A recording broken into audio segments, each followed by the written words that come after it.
सा एव ज्योति श्याम ज्योति सा एव परमेश्वरा सा एव हि परम ब्रह्म तद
उपनिषद में साफ कहा है कि जीव शिव है।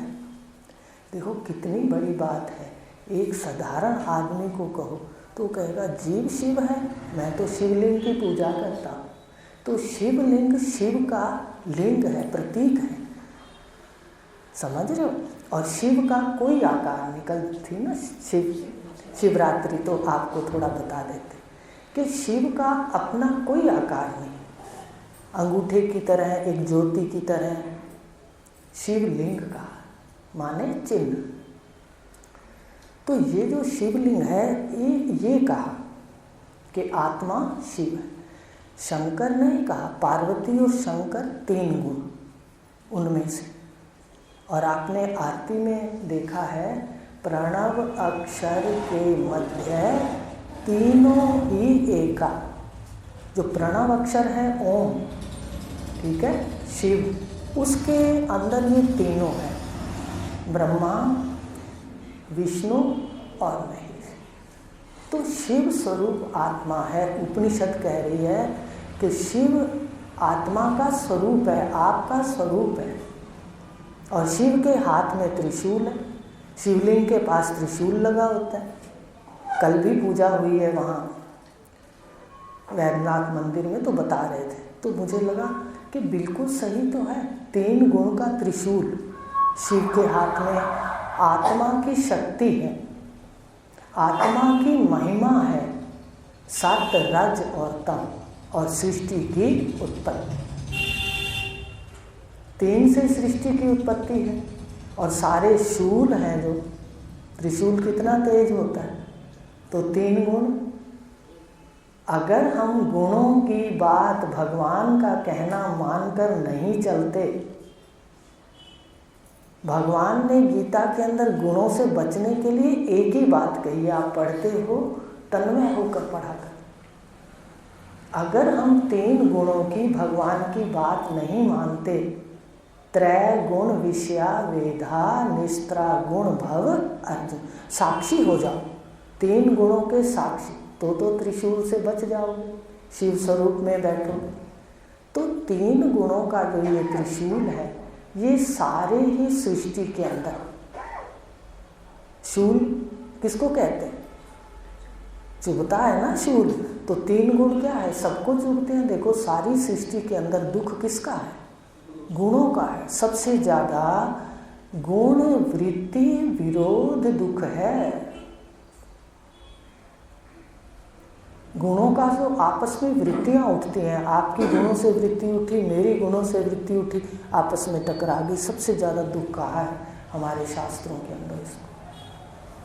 शिव जी के हाथ में भी त्रिशूल है। शिव से माया प्रकृति प्रगटी, उसकी महिमा प्रगटी उत्पन्न हुई, प्रगट हुई, उसके हाथ में भी त्रिशूल है। माता भी उससे हुई, माता अष्टधा प्रकृति देखते हो, महामाया की फोटो 8 हाथों वाली की, उसके हाथ में भी त्रिशूल है। 3 गुण। सारी सृष्टि 3 गुणों से ग्रस्त है। लेकिन तुम आत्म स्वरूप शिव हो। अगर अपने आप को जान करके, आपको बहुत पहले बताया था कि रात को आप रोज अपने सत स्वरूप में, सदा रहने वाले स्वरूप में, ज्ञान स्वरूप में और आनंद स्वरूप में और अद्वैत स्वरूप में, मैं जो ये डुप्लीकेट मैन है दूसरी, ये सोती है। सोती रात को सत्य में है, अद्वैत में है, और जगती शरीर में है, द्वैत में जगती है और मृत्यु में जगती है। असत्य, जड़ और दुख, मूर्खता में जगती है। बुद्धि को ओढ़कर, शरीर के जो व्यवहार है उसको ओढ़कर, जो हमारा पाठ था उसकी लीला को ओढ़कर हम दुखी सुखी होते रहते, ये ओढ़ लेते। तो जगते इसमें है, ठीक है। सोते उसमें हैं और उठते किसमें हैं? शरीर में। उठते हो, सोते कहाँ हो? आप सोते हो ही नहीं। अभी बताएंगे कि जो सोता है, ये बैठा है, यही सोता है, यही उठता है। बस ये जान ले दुखों से बचने के लिए, त्रिशूल से बचने के लिए, कि मैं वही प्रकाश स्वरूप हूँ जो सुषुप्ति में। सृष्टि नहीं है पर आप हो, प्रकाश हो, जागते हो। आप नहीं सोते, आप कभी नहीं सोते। अपने सोने को मुझे सिद्ध करके बता दो। आप जागते हो, जागते हो, जागते हो, सुषुप्ति में देख लो। अब क्या था, जब हम शरीर में उठे, सोए उसमें और उठे किसमें? शरीर में उठते हो या नहीं? रात को शरीर का कहाँ पता होता है, परिवार का कहाँ पता है?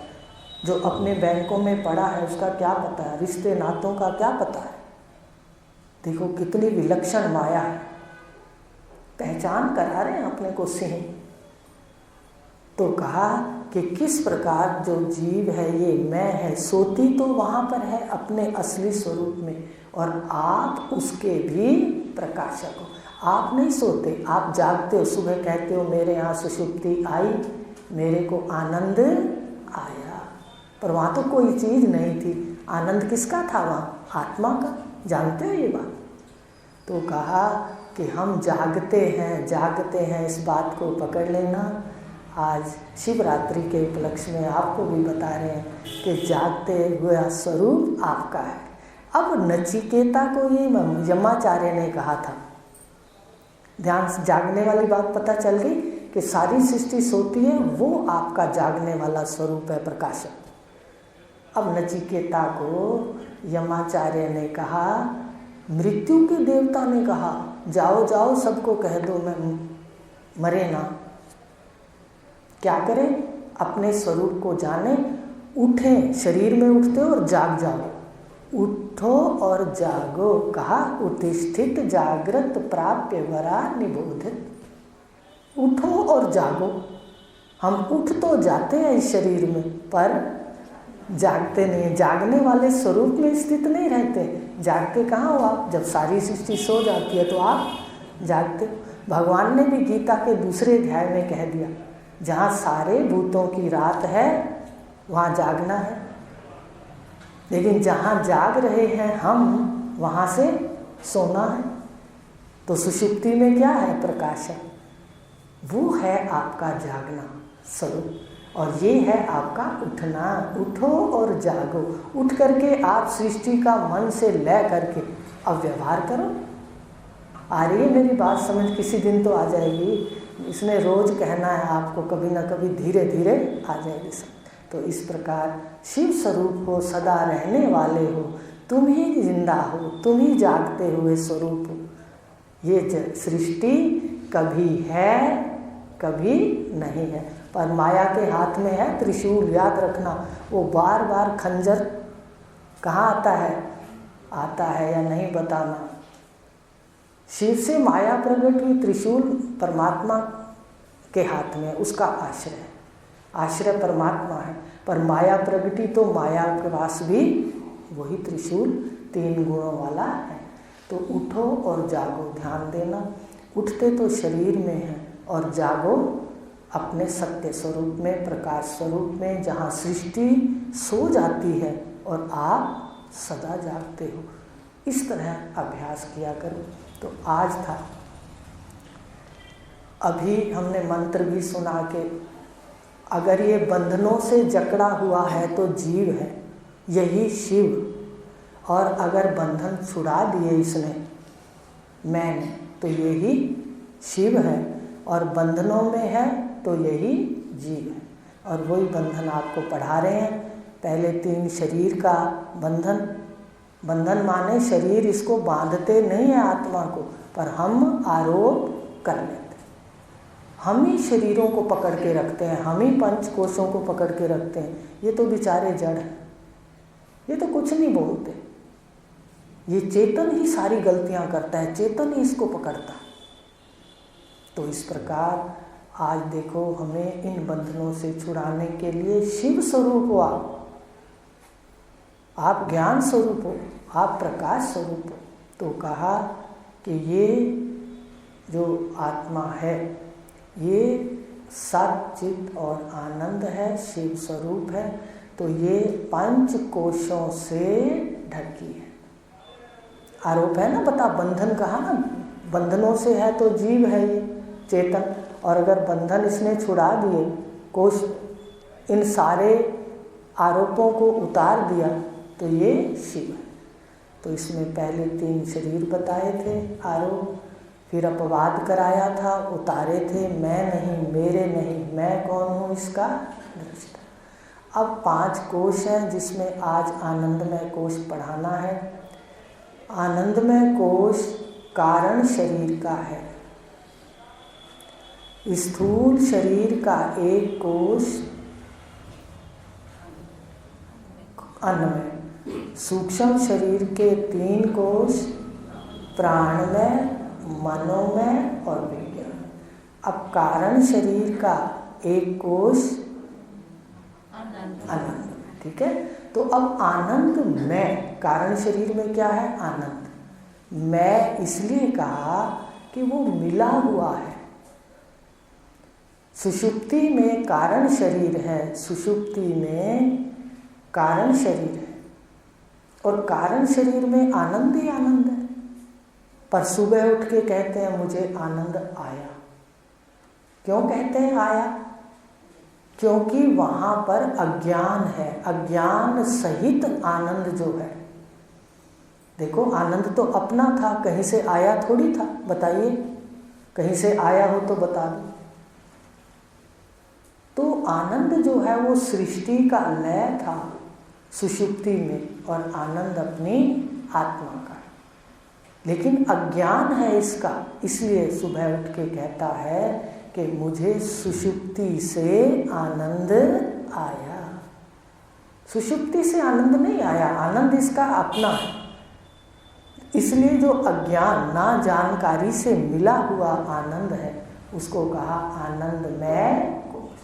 अब आनंदमय कोश को बताया कि इसको पक्षी का उदाहरण दिया अपने उपनिषदों में, कि एक आनंद के 3 रूप बताए, प्रिय, मोद और प्रमोद। पक्षी का सिर प्रिय, दोनों पर मोद और प्रमोद। पूंछ को आधार भी कहा है, तो 3 बताए, प्रिय, मोद और प्रमोद। कहते जो आनंदमय है, जिसको आनंदमय कहते हैं, वो जागृत में भी है, अज्ञान से मिला हुआ। जो आपकी बुद्धि में सुषुप्ति में आनंद का अज्ञान है कि आनंद मुझ आत्मा का है, अज्ञान है सुषुप्ति में है, सुषुप्ति का अज्ञान है। आज भी देखो, हम कितने ही मित्रों से पूछें, बिना तत्वज्ञ पुरुष के, जिसका गुरु तत्वज्ञ पुरुष है, कृष्ण है, ठीक है, उसके बिना कोई नहीं बता सकता कि अज्ञान में आनंद है। अज्ञान जो है वो आनंद के मूल में है, वहाँ सुषुप्ति में। तो वो ही अज्ञान जो सुषुप्ति अवस्था में है, वही हम जागृत में लेके बैठे। वही अज्ञान वाली बुद्धि सो जाती है और फिर उठती है तो अज्ञान साथ होता है। सोते हो तो कुछ याद नहीं, जागते हो तो पुत्र भी याद है, मकान भी याद है, बैंक भी याद है, सब कुछ याद है। और वो ये भी याद है मेरा है, मेरा है, मेरा है, ये अज्ञान है। तो कहा कि ये जो अज्ञान है, ये जो मिला हुआ है आनंद, ये जागृत में भी है। कैसे है? कहते हैं देखो, पांचों कोश हर काम में लगते हैं। आपने खाना खाना है, सबसे पहले अन्नमय कोश उठेगा। आपको मैं मंजे पे सोई रहूं और खाना बन जाए, खाना नहीं बनेगा। आपका अन्नमय स्थूल शरीर उठेगा, फिर प्राण होंगे तो उठेगा प्राणमय, फिर आपका मन होगा तो उठेगा। ठीक है, 3 कोश हो गए। चौथा, अगर आपको खाना बनाना आता है, बुद्धि में ज्ञान है, तो बनाओगे। फिर जब खाना बना लिया, खा लिया, ठंडी सांस लेते, बड़ा आनंद आया, कहते हैं तृप्त हो गए। ये है आनंदमय कोश। अन्नमय कोश लग गया, प्राणमय कोश लग गया, मनोमय कोश लग गया, लगे, ज्ञानेंद्रियां भी लगी, कर्मेंद्रियां भी लगी, आनंदमय कोश भी हो गया कि खा पी के आनंद आया। पर अब कहा, इस आनंदमय कोश को पक्षी की तुलना इससे की गई। तो आनंद आया, पर थोड़ी देर के अंदर हम फिर भूल गए, फिर कहते हैं भाई चाय पिलाओ, चाय पिलाओ। तो कहा, अभी तो आप कह रहे थे तृप्त हो गए, तृप्त हो गए, फिर कह रहे हो चाय पिलाओ। अब वो आनंद भूल गया, अब चाय पीने लग गए, फिर थोड़ी देर में चाय का आनंद भी भूल गया, कम हो गया, बढ़ा नहीं। देखो, सांसारिक जो आनंद है, सुखों से, विषयों से आता है, उसका पक्षी से उदाहरण देखना है कि सबसे पहले कौन सी वृत्ति आनंद में आती है? प्रिय वृत्ति। दूसरी वृत्ति है मोद वृत्ति, और तीसरी है प्रमोद वृत्ति। चौथा आधार है। तो जब हम आनंद लेते हैं कोई चीज से, सबसे पहले हमें आनंद नहीं आता, पहले हम कार्य करते हैं, पहले हम चीजें देखते हैं। ठीक है, अब एक और उदाहरण साधारण देते हैं, इसमें कहीं उलझ ना जाओ खाने पीने में। जैसे प्रिय है अपना पुत्र और है परदेश में, ठीक है। अब परदेश में है तो जब वो आता है, अभी फोन आता है या चिट्ठी आती है कि आ रहा, ठीक है।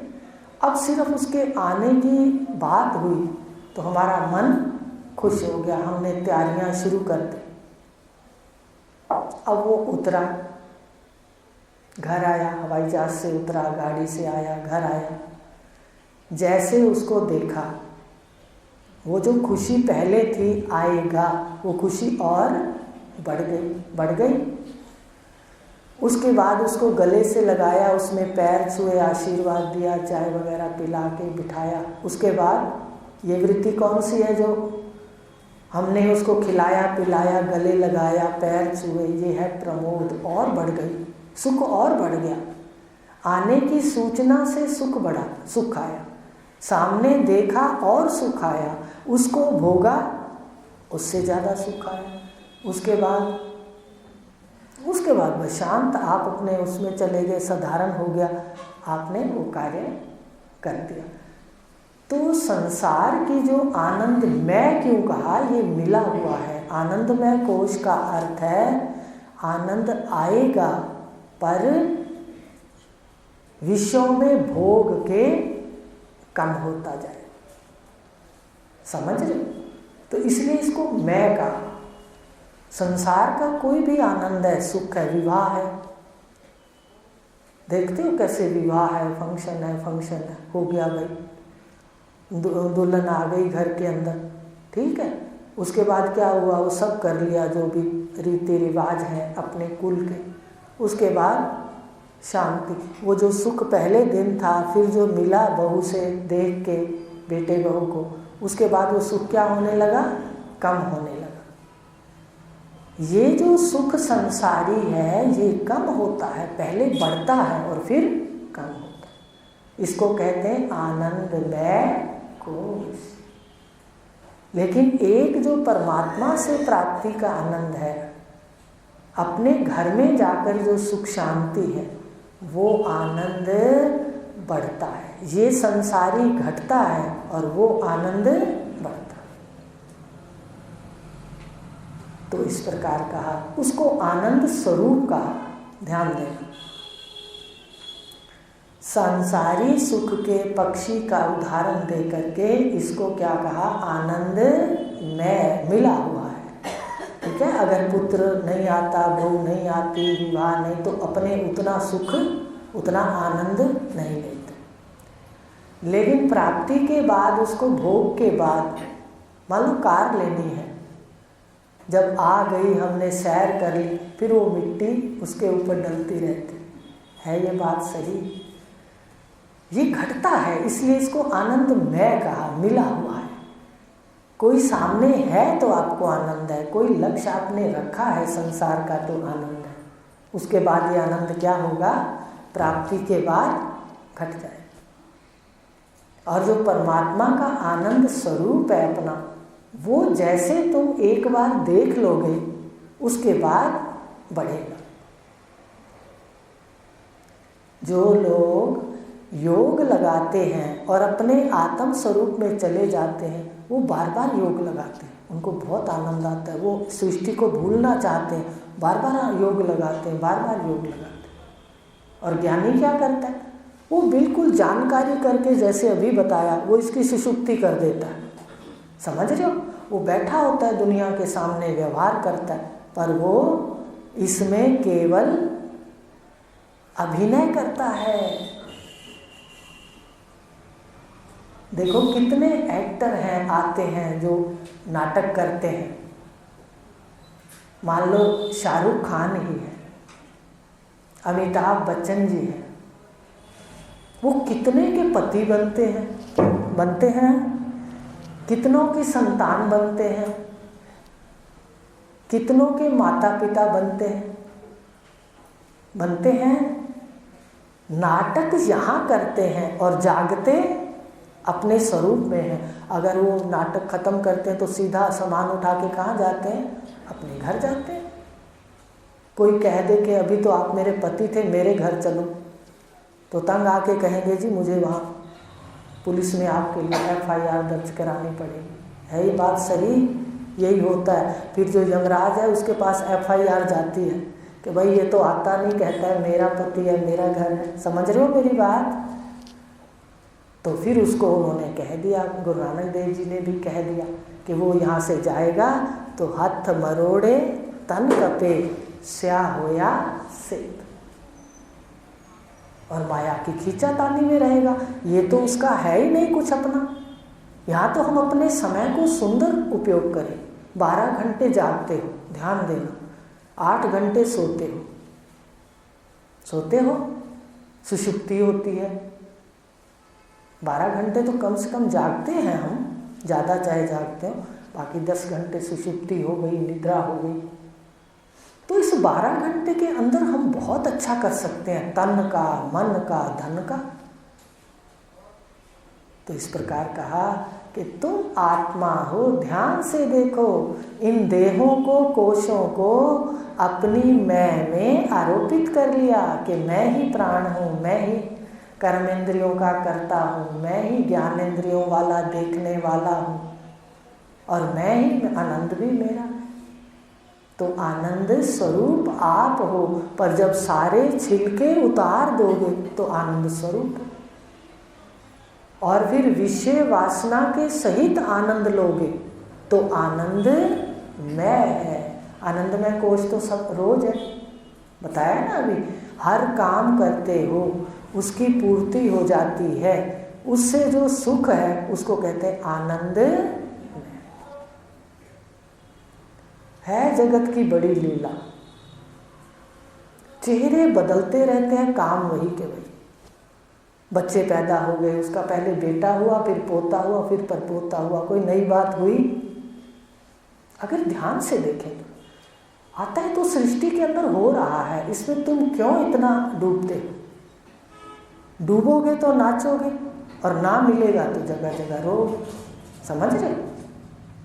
और फिर ब्रह्मा जी ने कहा, भगवान ने कहा, जो आत्म ज्ञान को लेता है उसकी प्रकृति धीरे धीरे अनुकूल हो जाती है।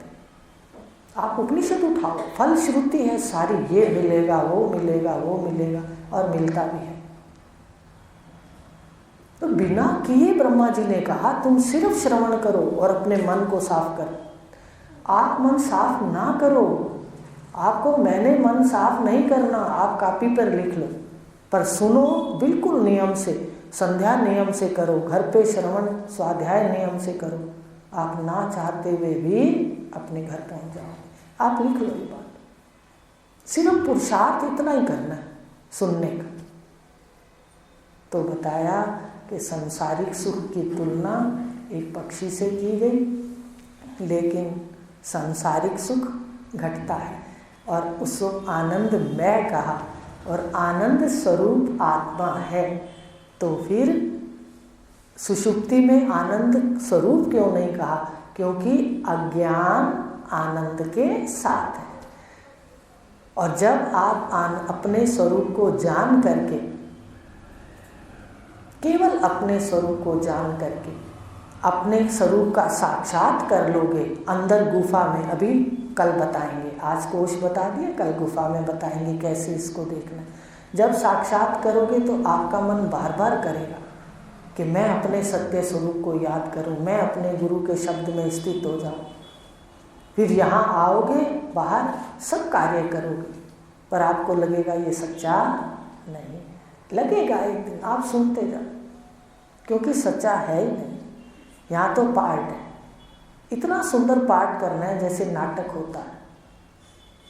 अपनी तरफ से अच्छा करना है, किसी को अच्छा लगता है या नहीं ये उसका गुण है, याद रखना। आपने मन नहीं हिलने देना, अपनी तरफ से अच्छा करना है, बाकी ये सत्य नहीं। यहाँ तो आनंद है।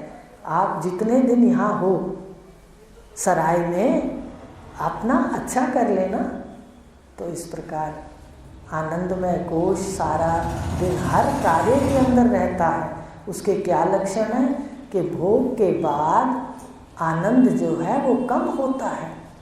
और स्वरूप, आनंद स्वरूप के क्या लक्षण है प्राप्ति के? कहते नित्य प्राप्त अपना स्वरूप, आनंद स्वरूप, उसको प्राप्त करने के बाद आनंद परमात्मा का बढ़ता है। फिर संसार की जो परतें हैं, पंखुड़ियाँ हैं, ये झड़ती। देखो एक गुलाब का फूल है, आप उसकी पंखुड़ियाँ झाड़ दो, बीच में क्या निकलता है? शिवलिंग की तरह होता है भाई, उसकी डुंडी निकलती है।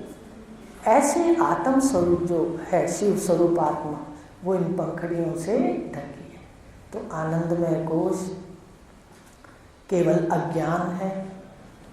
तो इसमें आपको बता दिया कि ये पक्षी की तुलना से 3 उदाहरण दिए। आनंदमय इसलिए कहा कि घटता है। तो आज हमने देख लिया, कल पढ़ेंगे आनंदमय कोश मैं नहीं। आज ही बता देते हैं, आनंदमय कोश मैं नहीं, मेरा नहीं, ये माया का है। मैं इसका क्या है, मैं दृष्टा है। आप ध्यान से देखो, अगर पुत्र घर आता है आपको पता चलता है मेरे मन के अंदर कितना आनंद है, ध्यान से देखो, फिर और आनंद बढ़ता है और समझ आती है कि भाई बहुत मन खुश हो गया। और जब अपने काम कर लेते हैं फिर आप सहज में हो जाते हो, धीरे धीरे हो जाते हो। अगर 1 महीना हो गया है बहू पुत्र की शादी का, तो फिर घर में कोई बात है ही नहीं, है क्या कि सारा दिन वो कहेगा कि भाई मुझे आनंद आ रहा है, बहू आई है आनंद आ रहा है, नहीं कहेगा। उल्टा जो कहेगा तो लोग कहेंगे क्या है, पागल हो गई है क्या, हो गया ना, है ऐसा। तो ये आनंदमय कोश है जो सारा दिन अपने को, मैं इसको जानने वाला हूँ कि मेरे मन में कितना सुख आ रहा है, कितना आनंद आ रहा है, और ये इसका मैं दृष्टा हूँ। दृष्टा हूँ, आनंदमय कोश से अलग हूँ, ठीक है, और इससे न्यारा भी हूँ और सारे से प्यारा, 5 कोशों से प्यारा। कल बताएंगे आत्मा इसमें कहाँ है। फिर इस गुफा में जाके बार बार देखा करो, अंतर्मुख होकर के संसार में कार्य करो, पर ये ना छोड़ो, ये आपके साथ रहेगा सदा, और कुछ साथ नहीं जाएगा। आप कितना किसी को अपना बना लो, अव्वल तो वो खाली लिफाफा यहीं दिख जाएगा, हाथ डालोगे ना उसमें खाली लिफाफा। एक दिन आपको पढ़ाएंगे, सृष्टि रस्सी में शाम भी है, ठूंठ में पुरुष भी है, और मरुभूमि का जल भी है, पर उदाहरण अलग अलग है। जैसे जैसे परखेंगे तो हमें समझ आ जाएगा। तो एक बार इसको ना चाहते हुए भी साथ लेना है। आज इतना ही लेंगे। ओम